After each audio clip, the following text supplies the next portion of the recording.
Yerp! Welcome to the Pride Podcast live pregame show. Today's episode, we're going to talk about the inactives. We're going to give our keys to victory, bowl prediction, scoring prediction, and then we also have our locks of the week. All now on the Pride Podcast. We did a parade on Good Morning Football on Friday. Look at the creamsicles. They sucked. Number one on my list. I got to give it to them, y'all. Your Detroit Lions. Our Detroit Lions. I'm going to go with the Detroit Lions. You better not be the one to doubt her. Jared Goff, have you seen the way he's been balling? Let's go. We been putting in the mouth. I'm just saying. Have we seen the Lions? Have we seen the Lions? Yeah. We only taking what was ours. The fans that travel with us, everybody's got a hand, everybody's got a role, and if you're going to the game, you're helping us. This is a Lions team that, coming into the season, we all said prove it. They have proven it. We gon' blow your mind.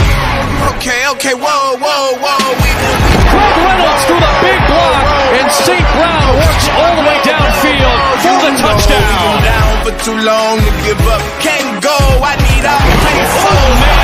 To the wall, can't hold. To the ball game over. These boys can't hold me. You boys can't hold us. I told you. Better not be the one to doubt us. The Detroit Lions are the number one team after week 6 because their defense is real. They're going to have a defensive player of the year. We only take what was ours. Got a coach. You see, they're willing to bite kneecaps for this man. You got Jared Goff as a league MVP candidate. Looking deep. They got Jameson Williams back. Wants it all. Jameson Williams looking for the ball. Got it! Touchdown! Jameson makes the catch. Touchdown to Detroit Lions. That's what I'm talking about.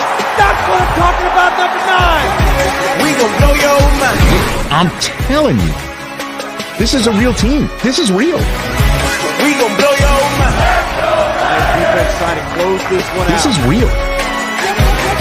We gon' blow your mind. End the fucking show. God damn. Gets me every time, man. Gets me every time, man. He left. Welcome to the pregame show, Lions, Ravens. I am your host, Tyler, joined, I think, by my two guys. Yeah, there he is. By my two guys, as always, Mr. Malcolm Hart. Here, boys, how we doing? Man, I'm hyped, bro. It's game day. I'm tired of hearing all that bullshit. Lord's overplayed anyone. Well, this is your game, right? You want to say that? You're in Baltimore. You're at the bank. We're about to rob this bank. What's up, Malcolm? Woo! What is going on, man? Yo, Carl Collins, I just want to clap it up, man. That video, I don't want to do the show no more. I ain't had nothing to say. I ain't nothing to say no more. I did that video, but I'm good, man. I'm ready for this game. I mean, this all week, I've been talking to a lot of Ravens fans. A lot of Ravens fans said we ain't playing nobody. A lot of Ravens fans say that our defense is not what it looks like. So I can't wait. I can't wait for this game. I can't wait to show everybody what the Detroit Lions is about. I'm hyped, man. Let's go, man. You know, my favorite part of that video is those creamsicles, they sucked. I don't know why that part gets me every time at the beginning. I actually heard it live on Good Morning Football, and that shit was hilarious. Yo, and they were all wearing Lions jerseys too after that. When they said that, they all put on Lions jerseys. I saw that. And it wasn't like you're like, you know, the lines that you would think they'd be wearing. That wasn't like Goff, Amon-Ra, and like Hutchinson. It was like Alex Anzalone, Craig Reynolds jerseys and stuff like that. It was awesome. Yeah. All right. Yeah, again, shout out to Carl Collins. That was an awesome video, like always. Man, that got me excited. All right, let's get into the inactives for both of these teams. Let's start off with Baltimore's inactives. Anyone got them here? If not, I can do them. I got it right here. You got it? Okay. Yeah, cornerback Kevin Seymour, free safety Marcus Williams, outside linebacker Jeremiah Moon, center Sam Mustapher, guards Salah Alumuve Lalulu, and then quarterback Josh Johnson, who's a third quarterback, emergency quarterback if someone were to have it. Only name really that's on here is Marcus Williams, stud safety, like former New Orleans, saying we actually want him. He was a free agent. He's a good player, but his backup's really good. Geno Stone, he'd start for other teams. All right. And then for the Lions, got a pretty hefty report. Malcolm, you want to go ahead and read that one? Yerp. So we have cornerback. This hurts me. Cornerback Jerry Jacobs, he is inactive. Outside linebacker Charles Harris, he's inactive. Wide receiver Marvin Jones Jr., he is inactive. Running back David Montgomery, inactive. Guard Jonah Jackson, he is not playing today. Defensive tackle Levi Onzarike, he is inactive. And defensive tackle Broderick Martin is out. Yep. Let's start off with the defense. I know we have on our notes offense, but I'm going to start off with the defense here because we have some surprising ones on the defense that we have to address. So Jerry Jacobs suffered an injury Saturday in practice, went through pregame warmups, was not good to go. And then a bit of a surprise, what I would say, seeing Charles Harris on this healthy scratch list, not an injury related, and he's on the inactive report today. So let's start off with Jerry Jacobs. I'll start off with you, Pierre. Without Jerry Jacobs, who do you expect to potentially step in that outside cornerback spot, and how do you expect the Lions defense to perform without a guy like Jacobs? If I had to guess, I think it's Will Harris just because all the snaps he's played, but I want to see Gilmore out there. I want to give Gilmore a chance, but I'm guessing it's Will Harris. Just last week, Gilmore was a healthy scratch.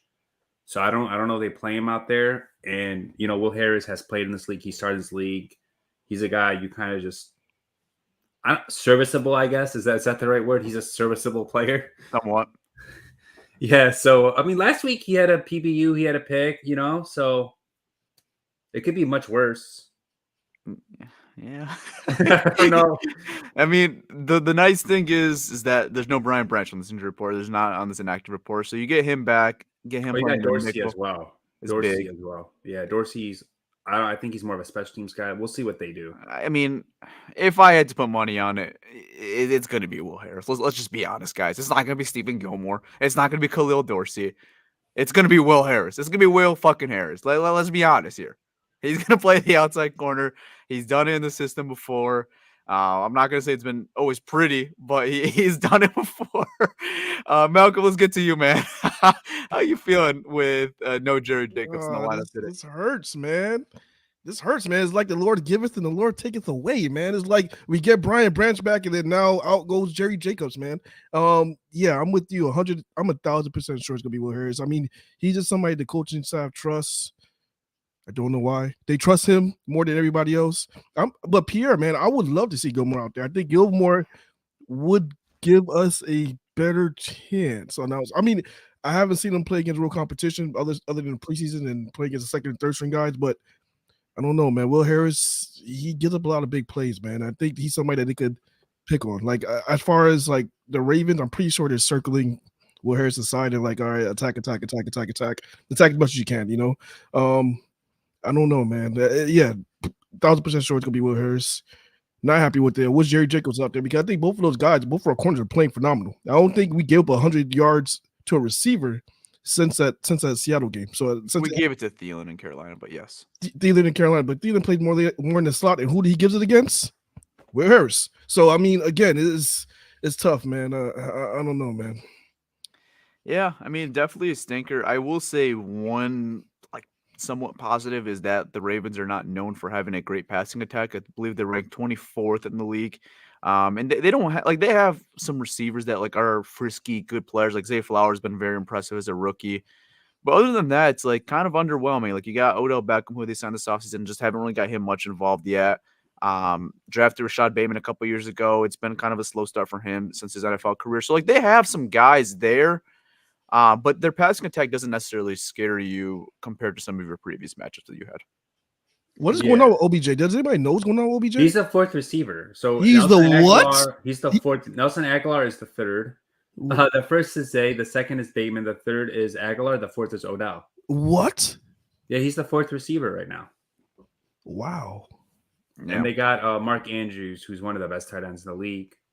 Right. Yeah.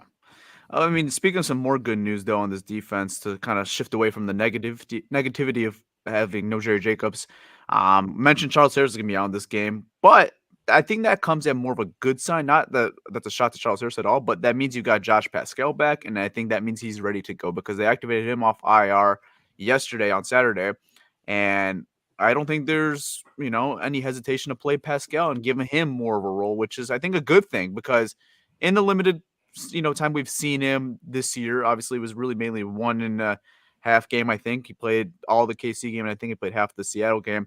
Impressed me, he impressed me a lot. So I think that's a good sign that we're getting him back, and you feel I think pretty good about your pass rush this game. Even though without Charles Harris, getting Josh Pascal back on the defensive line is big. One thing we haven't talked about as well with Pascal is he's really good at setting the edge. That was one of his strengths coming out of school, out of college, is stopping the run. And with Lamar Jackson, you have to set those edges. We know what Hutch could do. We know he could set the edge, but you need another guy that could do that. And he's a smart player. So I'm excited to have Pascal back, man. Like you said, he's shown flashes last year. This year, he looked good in his limited snaps. We got to remember, though, the Baltimore Ravens have a good O-line. I would say their biggest weakness is probably their left guard. But they have a good O-line, but strength on strength. Yeah, I mean, I know you said that one of his best abilities is setting the edge, but I think his best abilities is shed blocking. He is I think I need a nickname like Captain Shed Block Shed. Like he blocks, he shed blocks at a phenomenal rate. So I mean, yeah, he's gonna be huge, especially to stop this run for Baltimore.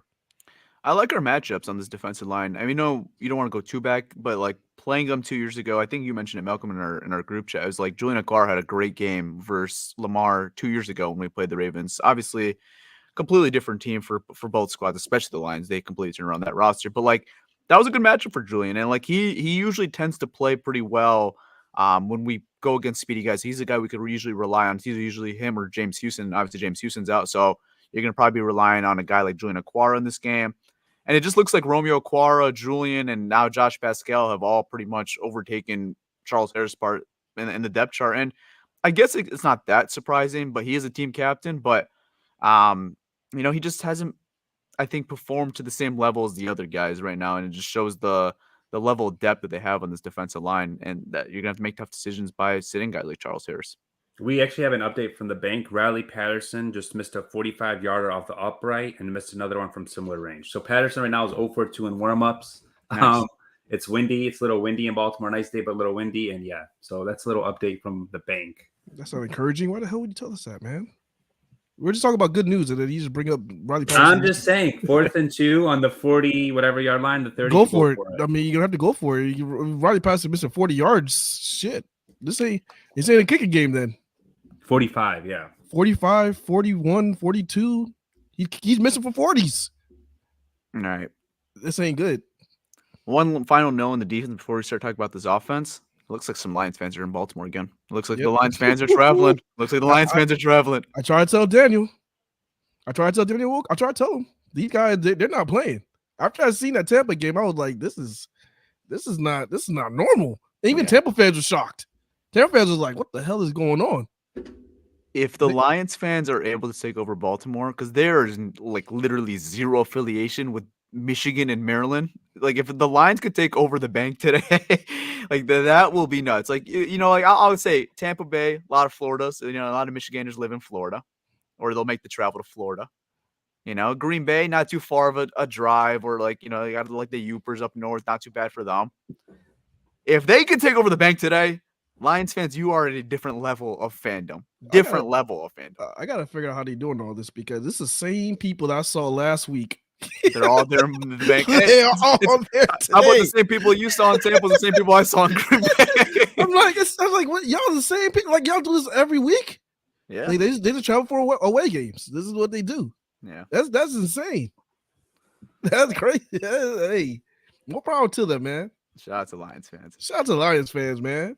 All right. But like, I think back to the Ravens offense, right? I think the key to this game is you got to stop the run and force them to pass, right? Yeah. Like we talk about that, and you got to set the edges. I mean, easier said than done against Lamar Jackson. Even Campbell and AG said he's going to make his plays now, but we got to try to limit him somehow. Right. And the thing is right now, man, I think a lot of people are. This is a big matchup. The thing is right now, though, the Ravens, I don't think they're clicking. They're not. I think they're still trying to figure it out. They're still trying to figure out things offensively, because our offense hasn't been as, I guess, what the fans are expecting. But the Lions, I think they're a different boat. I think right now the Lions figured it out from all three phases. So that's why. Yeah, I think they're gonna come out and try to stop the run. I think they are going to stop the run. I think they're going to do what they've been doing all year. This is probably the biggest test that the Lions' run defense has had all year. And obviously they've been phenomenal throughout the first 6 games. Been absolutely phenomenal. Having gave up 100-yard rusher. This is a big test to see, like, are you legitimately number one? And I think they could. I think they could prove it today.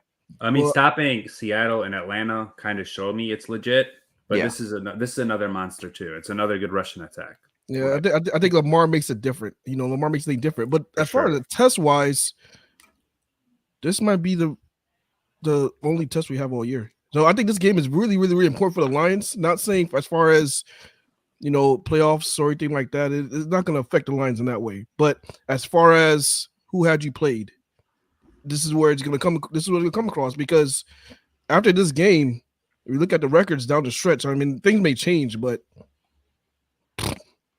they don't really play anybody with a winning record other than Dallas in week 17.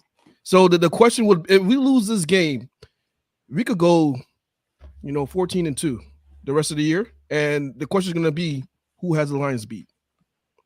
Because, I don't like that. The question will be out there, because the only two competitions we played, Seattle, we lost. No matter what it was. If you somehow go 14-2, you're going to get credit. 14-3 or I don't know. 14-2. 14-3. Nah, I mean, it all depends again who you played. Man, I don't care about that, bro. You got the teams in your schedule. It is NFL, but I don't care about that. That's the reason why I want this game personally, because I think as far as test wise and as far as playing a team with a winning record, a team that matters, I think there's only a few of those guys on our schedule right now. This is one of them. So this is why I personally want this win. I mean, like you said, things could obviously change. Like the Lions were 1-6 at this point last year, and if you said the Lions were going to be a tough opponent in December, people would laugh at you. I mean, remember I told you. I mean, I said, hey guys, we're gonna have a stretch of games that we could possibly win. I said they're gonna be saying, but like you're saying that about the Lions. There's probably some other fan base saying about their team right now too. But you gotta look at the team we played. The Bears, we played them twice. The Vikings, we played them twice. Okay, that's like you gotta understand, those guys are not good. Let's get back into this game, man. That's way down the line, though. It's like I don't think it's a good argument. I don't think that's a good argument. Let's get back into this game, man. I think. Win or loss, like it is what it is. Like it's gonna happen eventually. Like you're not gonna teams just don't go 17. It's never happened. Our team has never gone 17-0 in NFL history. Well, right now, let's just worry about the Ravens and the Patriots in 2008. 16-0. No one's ever done 17. Oh, 17. Yeah. I mean, they just recently changed 17. Yeah. And there's only one team that's ever done 16-0. Yeah. I mean, two teams, Dolphins and Patriots. They were 14-0, but yeah. Oh, they were 14. Or they 16. So. But yeah, you count the shows how rare it is. All right. Let's talk about this offense now. No David Montgomery, no Jonah Jackson again, but you get Jahmyr Gibbs back. How are we feeling offensively versus Baltimore defense, who is very frisky? Jahmyr Gibbs expected to carry the load this week. Those are the reports. And then Craig Reynolds expected to play. He was questionable. And then both running backs, all four backs are active. Mo Ibrahim, Devine Ozigbo, Reynolds, and Gibbs. So we'll see what they do there. I'm kind of interested to see what they do at guard. Campbell said Big V is close. Does Big V start today, or is it Coyote Oshika? That's a good question, because, I mean, Oshika wasn't necessarily a bright spot in the Tampa Bay game last week. I think your best five would be shifting Graham Glasgow to right guard, and then, shifting Graham Glasgow to left guard and then putting Big V at right guard. But if Big V is not ready to go, I think same as last week. I think it's gonna be the same thing as last week. We're gonna have Oshika at left guard and Graham at right guard. Oh, and James Mitchell's also back today as well. We didn't really mention that, so yeah, we'll see what his role is. I mean, you're missing some guys offensively. You're missing Marvin Jones as well, which is not injury related. It's a personal reason. I don't think that's too much of a concern for this Lions offense, just because he was like your fourth or fifth guy on this roster, especially now having J-Mo back. So I don't think you should be taking too much of a hit offensively without Marvin Jones. But Montgomery, that's a big one, who's obviously been a big focal point in your offense. And then now you're missing 2 consecutive weeks with Jonah Jackson. So we'll see how they fill in that guard spot for him. I'll say one thing with Gibbs is he runs with some power. Campbell said he's not just an outside guy. We could also run him inside. And we saw during Kansas City, he broke a lot of tackles. And when he was healthy, he was breaking tackles. So it'll be interesting to see if they run him more inside or out. I personally prefer outside just because of his speed, but I got breaking news. What's the news? Lions going with Glasgow at left guard, Vitae at right guard. There you go. There we go. Nice. There it is. Uh-oh. I like this. I like this a lot. I think that really helps our running game. And I think Jahmyr Gibbs could be in for a big game, man. Yeah, I mean, Gibbs has had one opportunity where he was the lead back, was that Atlanta game where Monty missed. So now he gets another go at it, and he might get even another go at it on Monday Night Football next week versus the Raiders. So, it's time for him to prove it, that he could carry the load. And Campbell even said we want to be safe with him, but like at some point it's time for him to be, it's time for him to go. And I think this is a good test for him this Sunday versus Baltimore to see what he could do as the lead back. I think he's still learning though. That's the thing. I think he's still learning as far as like the gaps and when to shoot it and when to slow down. I think he's still figuring that aspect out, because it looks like he's trying to go 100 every time, and he's not letting the lanes open up. So he got to be more patient. That's what I want to see from him. I want to see him to be more patient and in the inside game, but he has the ability to do it. So hopefully he got better. I mean, during this time.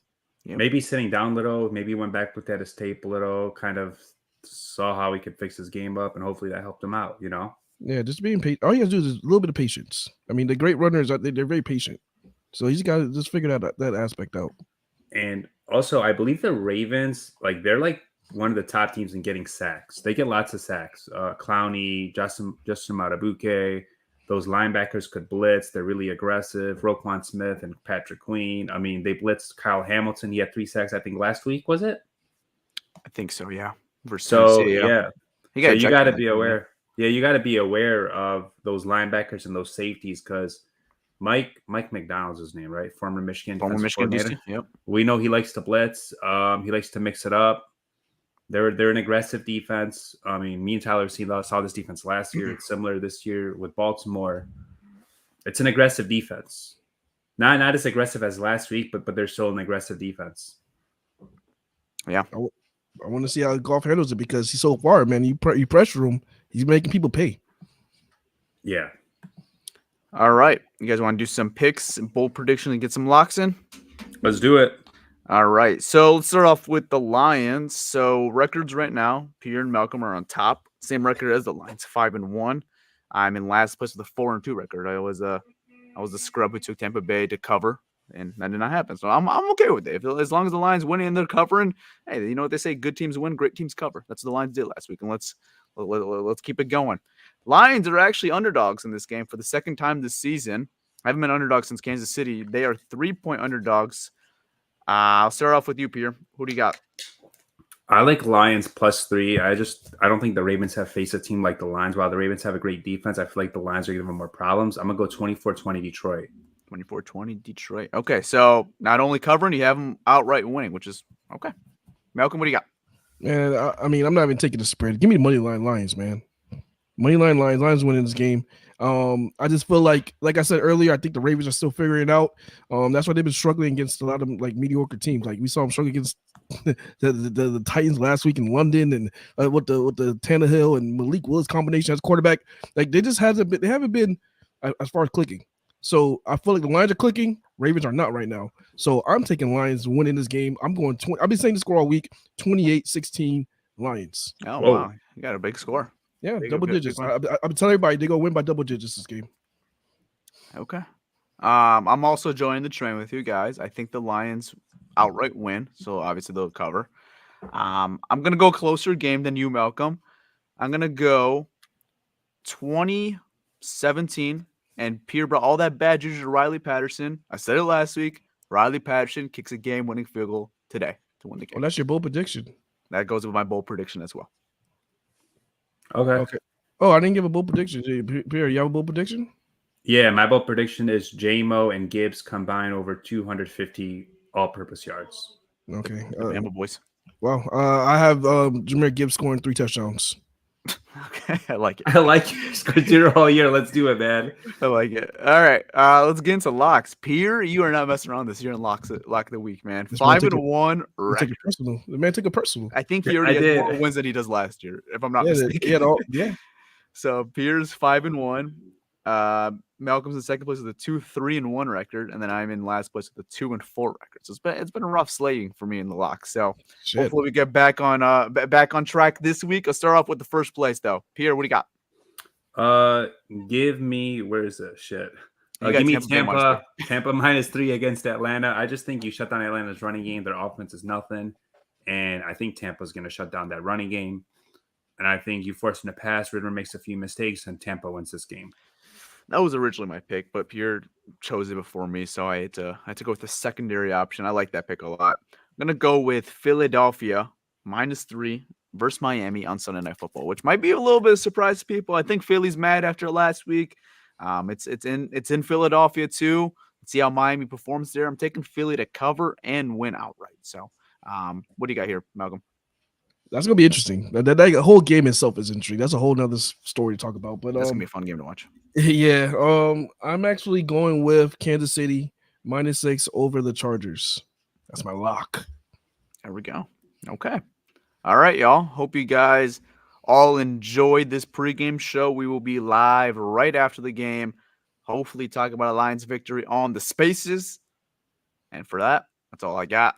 I'm out, guys. Peace. Oh, quick thing. Will Harris is a starting outside corner. Shocker. Shocker. You could have said that for after the show. Why you got to mess up our morale? I mean, it just my morale is lowered right now. Even though I knew that was gonna happen. I knew he was gonna start anyways. But just confirming it just lowered my morale. Thanks, Pierre. We're fine, bro. Okay. All right, guys, enjoy the game. Hopefully, I'll see you guys after a win when we rob the bank. Let's go. I'm out. Peace. All right, y'all. It's your boy Malcolm, and I'm out. Peace.